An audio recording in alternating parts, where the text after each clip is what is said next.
Assalamualaikum warahmatullahi wabarakatuh. Selamat datang kembali di channel Yuk Belajar Bersama.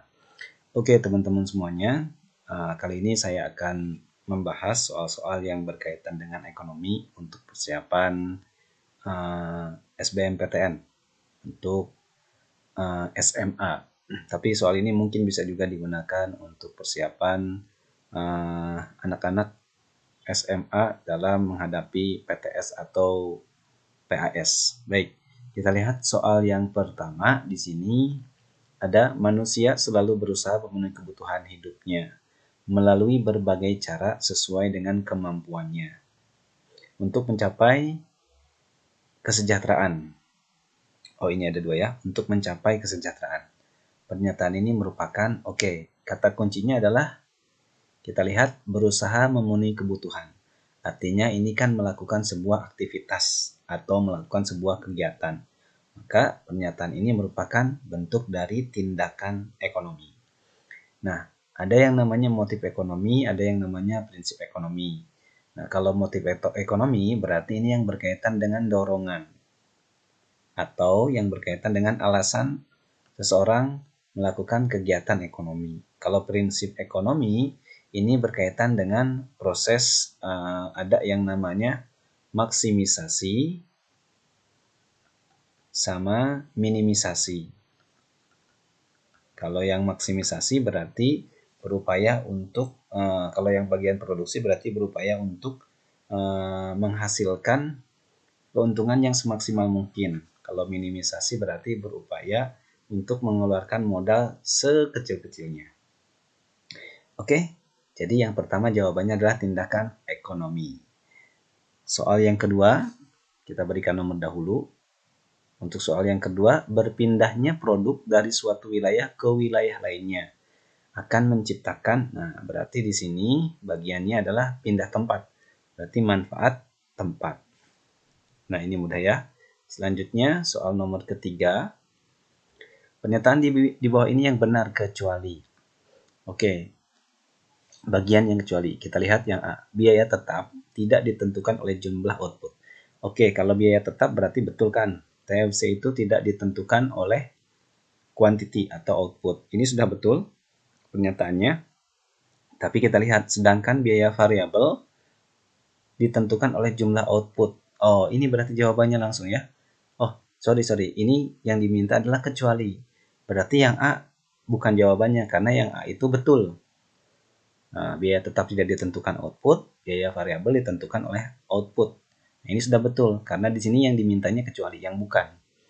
Yang B, biaya total adalah penjumlahan dari biaya tetap dan biaya variabel. Nah, ini juga betul, TC itu diperoleh dari TFC ditambah dengan TVC. Total variable cost sama total fixed cost. Nah, ini juga betul. Yang C, biaya rata-rata adalah penjumlahan biaya rata-rata, biaya tetap rata-rata, dan biaya variabel. Biaya rata-rata itu AC. Average cost itu sama dengan AFC ditambah AVC. Nah, ini sudah betul. Yang D, semakin besar biaya yang digunakan, semakin banyak jumlah output yang dihasilkan. Kita ulang. Semakin besar biaya yang digunakan, semakin banyak jumlah output yang dihasilkan. Nah, ini salah. Karena bisa jadi sebuah produk itu biayanya tinggi, cost-nya itu tinggi. Tapi mungkin setelah cost-nya tinggi hanya menghasilkan satu produk. Itu kan bisa saja. Contoh kasusnya misalkan untuk membuat mobil Ferrari, cost-nya tinggi tapi produknya cuma satu. Nah, berarti yang D keliru. Kalau yang E kita lihat, semakin banyak jumlah output yang dihasilkan, semakin besar biaya yang digunakan. Nah, ini masuk akal. Ya kan, kalau kita mau membuat produk yang banyak, kemungkinan biayanya akan besar karena ada biaya bahan baku atau biaya variabel yang dia akan bertambah seiring dengan outputnya. Oke, berarti yang nomor 3 jawabannya adalah yang B.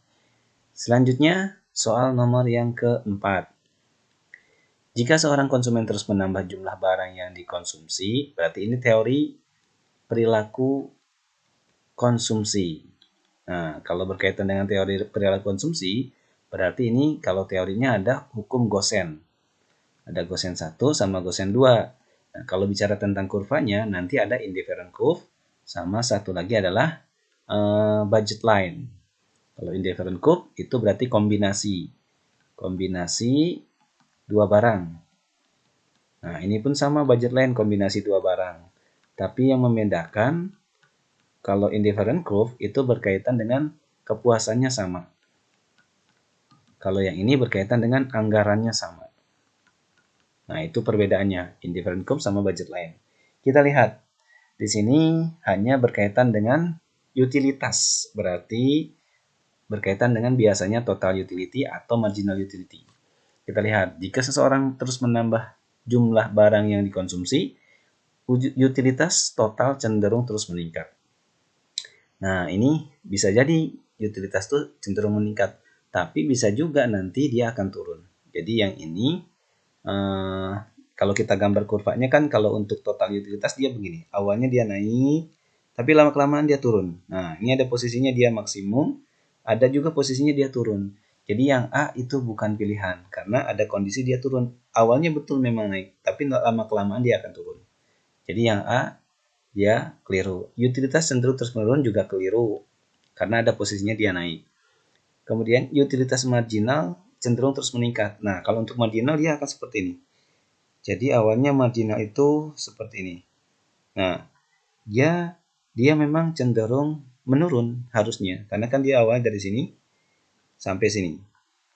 Nah, ini titik pertemuan ini kondisinya ketika maksimum nih untuk total utility. Jadi total utility ketika maksimum itu kondisinya kalau marginal utility-nya sama dengan 0. Nah, ini ketika maksimum.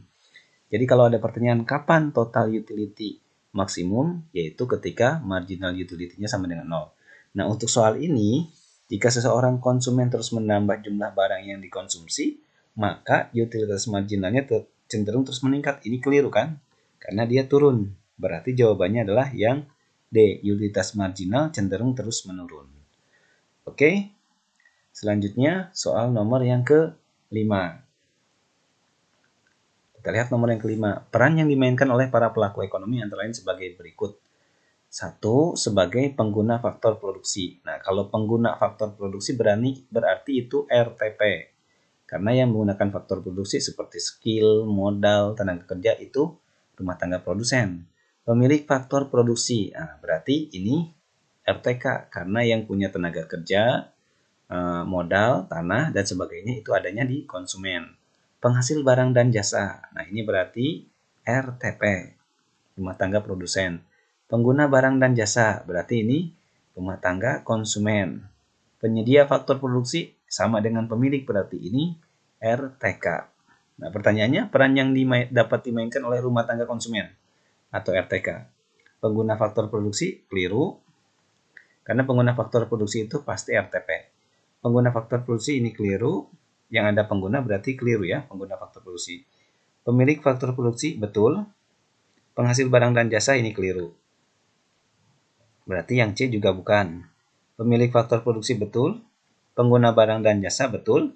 Penyedia faktor produksi betul. Nah, ini berarti yang D untuk nomor yang kelima. Soal selanjutnya nomor yang ke-6. Kita lihat kelompok biaya yang tidak dipengaruhi oleh banyak sedikitnya volume produksi. Artinya tidak dipengaruhi oleh quantity atau tidak dipengaruhi oleh output. Satu ada total fixed cost, berarti TFC. Nah, namanya juga total fixed cost, artinya semuanya biaya tetap. Dalam jangka pendek, total fixed cost itu tidak dipengaruhi oleh volume. Berarti jawabannya langsung yang A. Nah, kita lihat untuk yang B, average fixed cost, berarti AVC. Kenapa AVC dipengaruhi quantity? Karena untuk average fixed cost itu diperoleh dari total variable cost dibagi dengan Q. Nah, artinya kan ini dipengaruhi sama volume produksi. Yang C, total variable cost, TVC. Nah, ini jelas, namanya juga variable cost. Nah, pasti itu dipengaruhi. Average variable cost, ini AVC. Oh maaf, yang B itu bukan AVC ya, AFC. AFC rumusnya TFC. Nah, dibagi Q. Nah, berarti betul ini pun masih dipengaruhi Q. Kalau yang D, AVC, berarti TVC dibagi Q. Karena average. Nah, berarti ini pun dipengaruhi. Kemudian marginal cost. Marginal cost itu kan TC. tertentu, misalkan TC2 dikurangi TC1. Berarti TC itu kan rumusnya TFC ditambah TVC. Nah, ada VC-nya nih, ada variabelnya. Artinya TC pun atau marginal cost pun itu dipengaruhi sama quantity. Nah, jadi kalau yang ada kata variabel, kemudian ada kata average, kayak ini, yang B ada kata average, yang C ada kata variabel, yang D ada kata average variabel. Ini pasti dipengaruhi quantity. Dan yang terakhir untuk marginal cost itu pasti dipengaruhi pula oleh quantity. Karena dia ada TVC-nya ketika mau mencari marginal cost dari rumus total cost dikurangi total cost yang lainnya.